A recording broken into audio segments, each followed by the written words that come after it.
guys, pag-usapan lang natin ang breaking news na exclusive guys na pinag-uusapan ng karamihan.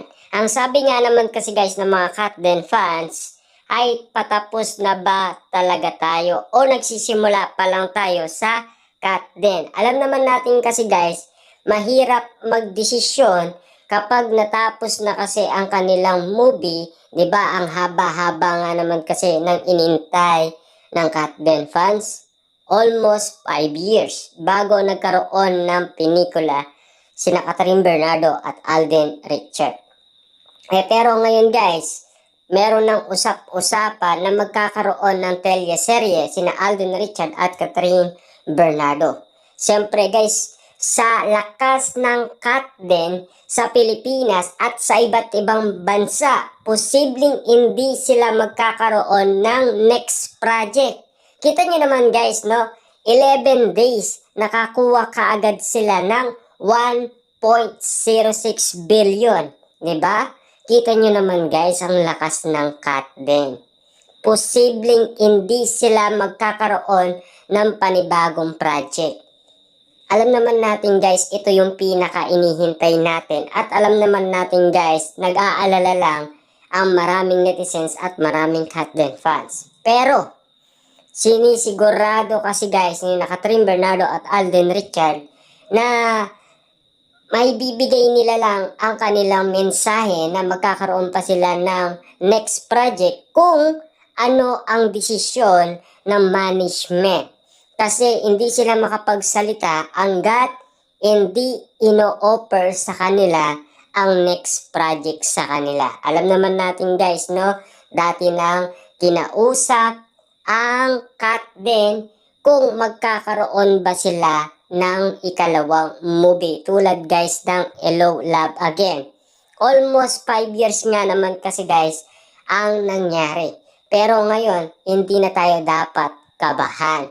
Kasi alam naman natin guys, sa lakas ng Katden at yung ganitong sitwasyon guys, magkakaroon at magkakaroon niya ng next project. Huwag tayong mag-alala at nagsisimula pa lang tayo. Dahil ito na ang simula ng Katden. Alam naman natin, ito yung pinaka-inihintay natin mangyari para kina Catherine Bernardo at Alden Richard na matagal na nating gustong magkaroon sila ng maraming project. At siyempre, sigurado yan guys, natututukan ng maraming netizens at maraming Katden fans. Kasi kita nyo naman guys, no? Walang sawa sa kakapanood ang mga netizens. Lalong-lalo na guys, ang mga OFW nating kababayan, ang iniisip nila guys ay parang sila ang nandoon sa movie na yon. Nagkaroon lang naman guys ng love team at nagkaroon lang guys ng pagmamahal. Pero ang iniisip nila, sila yung nandoon kasi sa pagtatrabaho nina Alden at Catherine bilang Ethan at Joy. 'Di ba? Kasi kung mapapansin niyo guys, kung ibabalikan natin yung sa Hong Kong bilang domestic helper at bilang bartender, na kahit na ganun man ang nangyari guys kina Catherine Bernardo at Alden Richard sa kanilang karakter, ang iniisip pa rin guys ng mga netizens natin na kababayan sa iba't ibang bansa ay parang sila ang nasa movie. Nagkaroon lang naman guys ng love team. Ibig sabihin kung aalisin natin guys ang love team, parang mga OFW. Diba? Kasi sila daw ang laman ng nasa movie. At siyempre, at ayon sa kanila, parang ni-research daw ang nangyari sa mga OFW nagtatrabaho sa iba't ibang bansa. Kasi damang-dama daw ng mga OFW natin guys sa ibang bansa na sila ay nakakaranas ng iyak dahil sa kanilang napanood sa Hello Love Again. Dahil kitang-kita nila guys ang hirap ng magtrabaho sa ibang bansa. Kapag ikaw ay nagtrabaho sa ibang bansa, kailangan mo talagang lulukin ang pride mo. Kailangan magtiis ka. kasi napawalay ka sa pamilya mo at ikaw ay mag-isang nakikipagsapalaran sa ibang bansa tulad na lang guys na nangyari kay Joy. 'Di ba? Ang iniisip niya guys na magtrabaho ng magtrabaho.